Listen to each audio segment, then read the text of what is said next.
alors que la femme se précipitait hors du bâtiment. Elle fut immédiatement figée de stupeur par la vision terrifiante qui s'offrait à elle. Une vague massive d'au moins 100 mètres de haut s'écrasait vers la ville, prête à engloutir tout sur son passage. Anna fut la première à reprendre ses esprits. Elle cria à tout le monde de retourner à l'intérieur du bâtiment. Pourtant une femme paralysée par la peur resta figée sur place, incapable de bouger, face à la catastrophe imminente. Anna n'eut pas d'autre choix que d'attraper la femme et de la traîner à l'intérieur. Mais juste au moment où elles atteignirent la sécurité du bâtiment, l'océan déferla, engloutissant instantanément la structure tout entière. Le groupe se précipita désespérément vers le sous-sol, où un refuge les attendait, leur seul espoir de survie. Heureusement les deux autres réussirent à ouvrir la porte en acier du refuge, mais Anna et la femme étaient déjà submergées par les eaux montantes.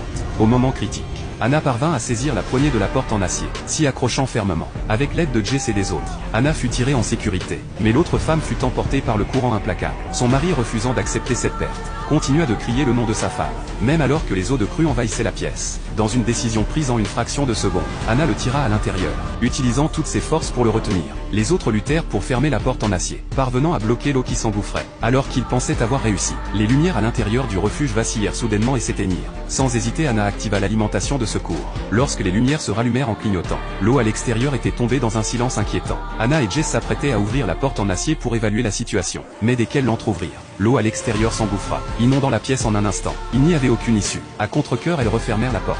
Et maintenant la pièce se remplissait d'eau. Elles devaient trouver un plan pour s'échapper, ou elles se noieraient là-dedans. À ce moment-là, Anna remarqua une bouche d'aération au-dessus d'eux. Avec l'aide de Jess, elle parvint à grimper, et découvrit une sortie menant à l'extérieur. Mais quand elle essaya de s'y faufiler, l'ouverture était trop petite pour qu'elle puisse passer. Frustrée, Mia n'eut d'autre choix que d'abandonner cette idée, réalisant qu'il n'y avait pas de solution facile pour sortir.